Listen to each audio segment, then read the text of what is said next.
देखते हुए पहले इसकी अवधि 5 दिन होती थी, अब इस अवधि को बढ़ाकर 7 दिन कर दिया गया है। मैं राष्ट्रीय राजधानी क्षेत्र में उत्तराखंड की समृद्ध संस्कृति और परंपराओं को सजीव बनाए रखने के इस अद्वितीय प्रयास के लिए पर्वतीय सांस्कृतिक संस्था की पूरी टीम को हृदय तल से उनको बधाई देता हूँ, उनका आभार व्यक्त करता हूँ। भाइयों बहनों, आज भी प्रधानमंत्री श्री नरेंद्र मोदी जी के नेतृत्व में एक और हमारी सरकार सांस्कृतिक विरासत को आज पुनर्जीवित करने के लिए निरंतर देवभूमि के अंदर प्रयास कर रही है। वहीं दूसरी ओर local for vocal, make in India जैसी पहलों के माध्यम से स्थानीय अर्थव्यवस्था को प्रोत्साहित किया जा रहा है।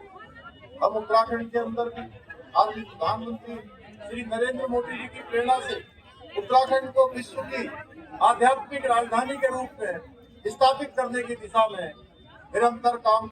इसलिए हमारी सरकार ने प्रदेश में धर्मांतरण कानून, नंगा रोटी कानून जैसे सख्त कानून बनाए हैं और बिना दबाव के उन पर कोई प्रकरण आने पर कार्रवाई भी की है। लेकिन यही बात उत्तराखंड के अंदर कांग्रेस पार्टी को चुभती है, क्योंकि उन्हें उत्तराखंड की संस्कृति नहीं, उन्हें केवल अपना वोट बैंक वहां दिखाई देता है। कांग्रेस ने अपने समय में वहां की डेमोग्राफी से बहुत खिलवाड़ किया। जहां कोई अस्तित्व नहीं था वहां भी ऐसे लोगों को बचाने का काम किया। आज जब हम अवैध कब्जों पर कार्रवाई कर रहे हैं, अभी तक हमने बड़ी कार्रवाई करी है। सभी सरकारी जमीनों पर जो अतिक्रमण थे बड़े पैमाने पर उनको हटाए हैं। 10,000 एकड़ से अधिक जमीन जैसी पहलों के माध्यम से प्रदेश की स्थानीय अर्थव्यवस्था को मजबूती करने का काम बहुत बड़े स्तर पर कर रहे हैं और हमारे इन्हीं सभी प्रयासों का परिणाम है।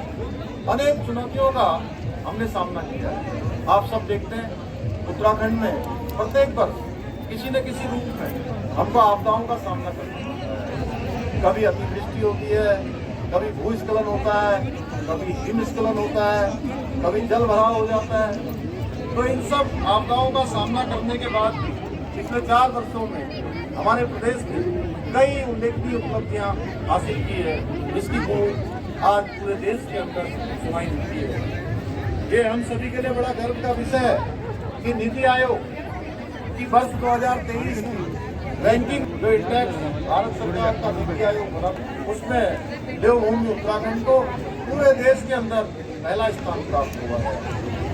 इसके साथ ही जो डूइंग बिजनेस में उत्तराखंड को अचीवर्स तथा स्टार्टअप रैंकिंग में लीडर्स की श्रेणी प्राप्त हुई है। इसके साथ ही आज हमने किसानों की आय में वृद्धि करने में देश भर में पहला स्थान प्राप्त करने के साथ ही मत्स्य विकास में उत्कृष्ट प्रदर्शन करने के लिए उत्तराखंड को सर्वश्रेष्ठ राज्य का राष्ट्रीय पुरस्कार प्राप्त हुआ है। भाइयों बहनों, हमारी सरकार उत्तराखंड के समग्र विकास के साथ साथ उत्तराखंड के सांस्कृतिक और